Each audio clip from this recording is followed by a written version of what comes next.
Bonjour à tous, Pascal de la chaîne d'Heuristique.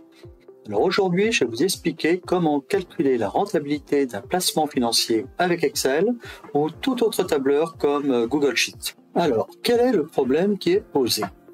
Ma chère voisine, encore elle, a réalisé un placement financier il y a une vingtaine d'années.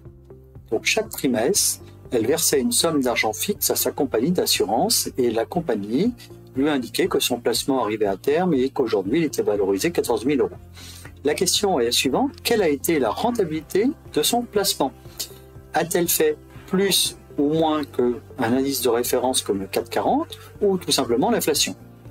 Alors comme d'habitude, cette vidéo a pour pendant un article sur le site juristique.org et dont le lien se trouve dans la description de la vidéo, et où vous pourrez télécharger le fichier Excel qui m'a servi pour cette présentation. Bon, je vais passer maintenant sur la feuille Excel que je vous ai concoctée, une feuille Excel ultra pédagogique.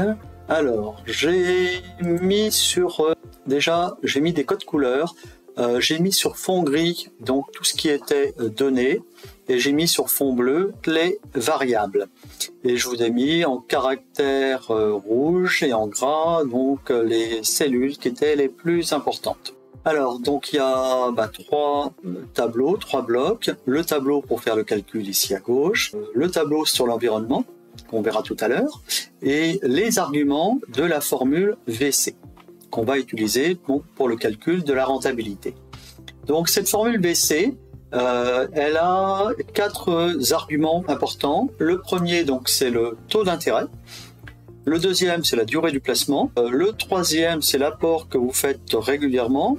Et VA, donc, c'est l'apport initial. Le dernier n'a pas grande importance, c'est début de période, fin de période. Enfin, on n'est pas affinassé à ce niveau. Alors, j'ai mis quelque chose en rouge là. C'est important. C'est souvent la source d'erreur de cette formule. Le taux d'intérêt et les apports que vous faites doivent être exprimés dans la même unité de temps. Par exemple, ici, on va calculer en trimestre la rentabilité de ce placement. Donc, le taux d'intérêt doit être indiqué en trimestre. Si c'était un versement mensuel, on mettrait un taux d'intérêt mensuel. Alors, on va passer maintenant sur le tableau. Donc, on va commencer par les données. Donc, ma chère voisine, elle n'a pas eu d'apport initial pour ce placement. Elle fait un apport trimestriel de 150 €. Elle a une assurance également trimestrielle qu'il faut rentrer dedans. Et la durée du placement est de 19,25 années. Donc, le montant trimestriel qu'elle dépense pour le placement est de 165 €, l'assurance plus le montant du placement. La durée qui est ramenée en trimestre, elle est de 77 €. Le montant des capitaux qui ont été apportés par ma chère voisine, 11 550. J'aurais pu peut-être différencier l'assurance des apports en capital. Le taux d'intérêt ici est indiqué en tant que donnée.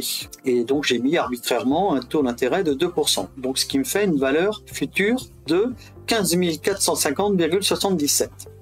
Et ça, c'est la valeur de rachat que propose donc la compagnie d'assurance. Alors la question était quel était le taux d'intérêt du placement, et là on voit qu'on n'a pas encore tout à fait calculé, même si on a une petite idée, on sait qu'il est inférieur à 2%.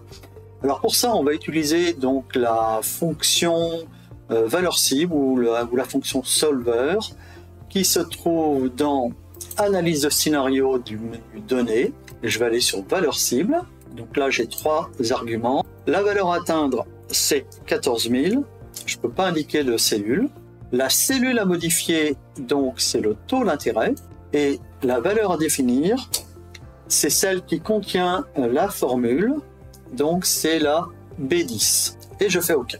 Et là, vous voyez, il me calcule le taux d'intérêt par rapport au placement qui me permet d'avoir une valeur finale de 14 000 €.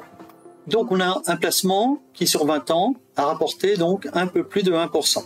Si on compare avec l'inflation, on voit qu'on perd 993 €. Si on compare par rapport au CAC 40, mais sans tenir compte des dividendes, voilà, on est sur une perte de 3 288 €. Et si on compare par rapport à l'évolution du CAC 40 sur la même période avec réintégration des dividendes, donc on est sur un taux de 6,5%, on est sur une perte de 10 975,79 €. On parle de perte d'opportunité. Alors, les performances des assurances vie sont catastrophiques. Non pas parce que les compagnies font des mauvais choix, mais en raison des coûts astronomiques de leurs frais de gestion. Là, vous voyez qu'avec ce placement, on fait beaucoup mieux avec un simple livret A. Et si vous voulez en savoir plus, j'ai fait une vidéo « Investir et comprendre la finance, le guide pour les débutants ». Je vous mettrai le lien dans la description. Si vous avez des doutes sur l'assurance vie, tapez dans Google « Assurance vie, que choisir ?» et donc la revue Que choisir publie tous les résultats des assurances vie qui sont commercialisées en France. Et vous allez voir que les performances sont toutes à peu près aux alentours de 2%, ce qui n'est vraiment pas très brillant. Alors cette présentation est terminée. N'oubliez pas, le fichier Excel que j'ai utilisé est disponible dans le lien qui est indiqué dans la description de la vidéo. Likez, abonnez-vous pour ne rien manquer de nos conseils pratiques et financiers. Merci et à très bientôt.